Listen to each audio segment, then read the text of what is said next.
ये होची करलीजुड़ी गाँ करलीजुड़ी गाँ हाँ सर ये पंचायत होची बेनगा बेनगा बेनगा पंचायत करलीगुड़ी गाँ आम ये गाँव तृणमूल स्तर में ये गाँव अच्छु चारिपटे पहाड़ सबू पाचेरी परी गाँ को घेरी रही एठी समस्यार तालिका होची बेस लंबा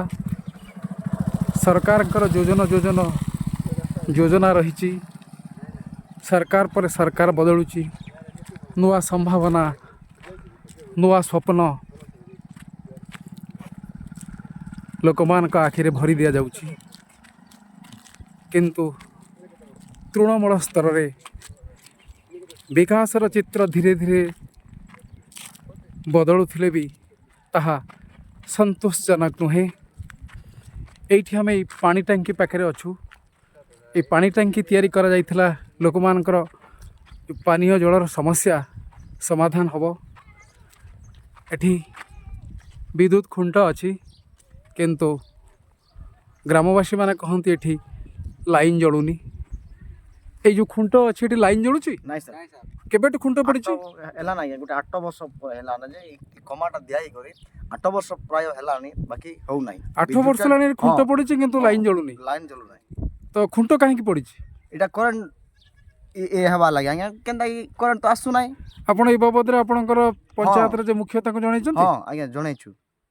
तथापि किछि हेउन बदलैनी एठी हम पाखरे जो अछि पानी टंकी अछि एटा प्राय हेला आज्ञा गोटे 1 वर्ष ए पानी टंकी केते वर्ष हेलानी 1 वर्ष मात्र 1 वर्ष हेलानी जे पानी 2 दिन पर ये हेला तापर आसी नाइ एठी पानी आसुनी नाइ ये होची विकास रो विवच्छ चित्र ये होची वसुधा योजना सरकार कर वसुधा योजना बहु प्रतीक्षित योजना थिला ये योजना भितर बहुत संभावना थिला जे साधारण मनीष जो साधारण जनजाति मनीष जे आदिम आदिवासी जे जंगल भितर रुहंती जो निरीह सरल मनीष माने से माने मुंदे पीबा पे पानी पीबे एठी पानी तो आसीनी ये होची नलकूଅ आउ ये होची पानी टांकी नलकूଅ आउ पानी टांकीर दूरता हुए तो बेसी किछि नुहे किंतु यार लोकमानक पाखरे जो सुफल पहुँची से सुफल होची एका प्रकार से नाही नाही रो सुफल ना वसुधा योजनार ये जो अच्छी व्यवस्था है एठी पानी पानी आसुची ना आसुची ये जो आमर सौर शक्ति संलग्न ये जो है आमर पानी टांकी एठी भी पानी अच्छी तो आपण माने कोठी पानी केमती पियंती एटा खाद्य चुआरू हम काडी कर पीसु आज्ञा चुआरू आपण पानी पियंती हां तो ये होची विकासर ये होची विवच्छ चित्र स्वाधीनतार 7 दशक पर एठी मुंदे पानी पे साधारण मनीषटे डहल विकल हुए किए उठेब स्वर किए मानकर स्वर को बल दब सरकार पर सरकार बदल किए मानक पे स्वप्न देखिब किए मानक मुंदे पानी दब मो पाखे अच्छा विशिष्ट सामाजिक कर्मी अंचल विनम्रतार सहित प्रश्नटी पचारि नमस्कार आज्ञा नमस्कार कहबे टिके विषय कह देखो ये जो आप स्टैंड पोस्टा वाटर वसुधा योजना होती गाँ लोक कहवा अनुजाई यहाँ वर्षे गोटे गोटे वर्ष तले होता कि गोटे वर्ष जो तले होता तार कार्यक्रम है 2 दिन हो 2 दिन पर पानी ना मुझे भावुँ यहाँ कम से कम केते लक्ष टका सर आप सोलार अच्छे देखो यहाँ भी चलती ये तार ये पॉइंट अच्छी जो से चलनी कितु आज जाए से पानीटा मैंने चली ना 2 दिन चल टोटाल 2 दिन चलती ओडिशार हाँ लक्ष लक्ष खर्च है सरकार खर्च कर वसुधा योजना किंतु आज जाए पानी लोक पाई ना ओडिशार सौभाग्य जे ओडिशा को जड़े सरल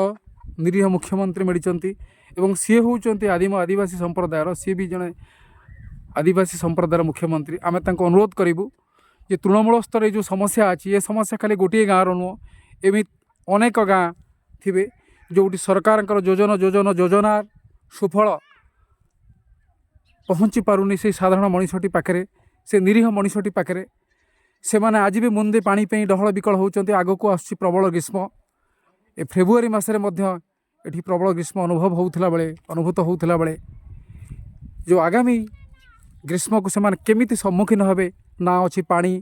ନା ଅଛି ଆଲୁଅ। ତେଣୁ ଆମେ ସରକାରଙ୍କୁ ଅନୁରୋଧ କରିବୁ ଏବଂ ଆମେ ଅନୁରୋଧ କରିବୁ ଏ ବ୍ୟବସ୍ଥାର ତୃଣମୂଳ ସ୍ତରରେ ଯେଉଁ ବ୍ୟବସ୍ଥାକୁ ଯେଉଁମାନେ ପରିଚାଳନା କରୁଛନ୍ତି ସେମାନଙ୍କୁ ମଧ୍ୟ ଅନୁରୋଧ କରିବୁ। ଏଠି ଆମେ ଶିକ୍ଷା ବ୍ୟବସ୍ଥା କଲେ ଅଙ୍ଗନବାଡ଼ି ଏଠି କେମିତି ଚାଲେ? ନାଇଁ ସାର୍, ଅଙ୍ଗନବାଡ଼ି ବି ମାସେ 2 ମାସ 3 ମାସ ଛାଡ଼ି ଗୋଟେ ଦିନ ମାତ୍ର ଆସେ। ଅଙ୍ଗନବାଡ଼ି କର୍ମୀ ଯିଏ ଆସନ୍ତି ତ ପିଲାମାନଙ୍କ ପାଇଁ ଯେଉଁ ସରକାର ଯେଉଁ ଯୋଜନା କରୁଛନ୍ତି ପିଲାମାନଙ୍କ ପାଇଁ ଯେଉଁ ଖାଦ୍ୟ ଦେବାର ବ୍ୟବସ୍ଥା କରାନ୍ତି, ଖାଦ୍ୟ ରନ୍ଧା ହୁଏ ନା ନାଇଁ? ରନ୍ଧା ହୁଏନି, ବିଲକୁଲ ନାହିଁ ସାର୍। ଖାଦ୍ୟ ବି ରନ୍ଧା ହୁଏନି। ସେ ଅଙ୍ଗନବାଡ଼ି ଯଦି ହେଲେ ତାମାନେ ଇ ହେଲ୍ପର ରାଇନ୍ ଦେବା ଖାଦ୍ୟ ଫାଦ୍ୟ ଦେଲେ ତ ଧର୍ମା ଫର୍ମା ବି କିଛି ନାହିଁ କିଛି ନାହିଁ ନା ହେଲ୍ପର ପାଇବା କଥା। ନାଇଁ ନା ସାର୍, ହେଲ୍ପରଙ୍କୁ ଦରମା ଦିଆ ହୁଏନି ନାଇଁ ତ ସେଥିପାଇଁ ଖାଦ୍ୟ ରନ୍ଧା ହେଇପାରେନି। ନା ଖାଦ୍ୟ ଆଣିଦେଲେ ନାଇଁ କି ସାର୍? ଯୋଉଟା ସାର୍ ଦେଖୁନ୍ ସେ ଯେନ୍ ଅଙ୍ଗନବାଡ଼ି ଆସବା ସେ ଅଙ୍ଗନବାଡ଼ି ଦେଲେ ସେନା ହେଲ୍ପର କାଣା କି ରାନ୍ଧବା କି ପିଲା ଛୁଆ କି ଇଏ କରବା, ଓହୋ ହୋ। ସେଥି ମଧ୍ୟ ସେ ହେଲ୍ପର ବି ଇଆଡ଼େ ସିଆଡ଼େ ହେଇଯାଉଛି। ତାହେଲେ ତୃଣମୂଳ ସ୍ତରରେ ଇଏ ହେଉଛି ଶିକ୍ଷା। ଯେଉଁ ଛୋଟ ଛୁଆଟି ଏଠି ଜନ୍ମ ହୁଏ ସିଏ ନା ମୁନ୍ଦେ ପାଣି ପାଏ ନା ଟିକିଏ ଆଲୁଅ ପାଏ। ଯେତେବେଳେ ତା'ର ଶୈଶବ ଧୀରେ ଧୀରେ ସେ କୈଶୋର ଆଡ଼କୁ ଯେତେବେଳେ ଅଗ୍ରସର ହୁଏ ତା ଶୈଶବ ପାଇଁ ମଧ୍ୟ ଏଠି ଶିକ୍ଷା ମିଳେନି, ନା ଅଙ୍ଗନବାଡ଼ି କେନ୍ଦ୍ର ଏଠି ତା ପାଇଁ ଖୋଲେ। ତ ଇଏ ହେଉଛି ତୃଣମୂଳ ସ୍ତରର ଏକ ଚିତ୍ର। ଆମେ ପୁଣି ସରକାରଙ୍କୁ ଅନୁରୋଧ କରିବୁ, ବ୍ୟବସ୍ଥାକୁ ଅନୁରୋଧ କରିବୁ ତୃଣମୂଳ ସ୍ତରରେ ଯେଉଁ ମୌଳିକ ସମସ୍ୟା ଅଛି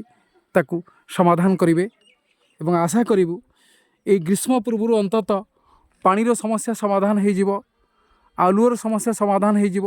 ଏ ସାଧାରଣ ନିରୀହ ଆଦିବାସୀ ଭାଇ ଭଉଣୀମାନେ ସେମାନେ ଆଉ ମୌଳିକ ସୁବିଧାରୁ ବଞ୍ଚିତ ହେବେ ନାହିଁ। ତାଙ୍କର ଛୋଟ ଛୋଟ ଛୁଆମାନେ ଅଙ୍ଗନବାଡ଼ି ଯିବେ, ସେଇ ଅଙ୍ଗନବାଡ଼ିରେ এই ছোট ছোট ফুলମାନେ ফুটিবে, এই দেশর ভবিষ্যৎ ତିଆରି ହେବ। ଧନ୍ୟବାଦ, ନମସ୍କାର।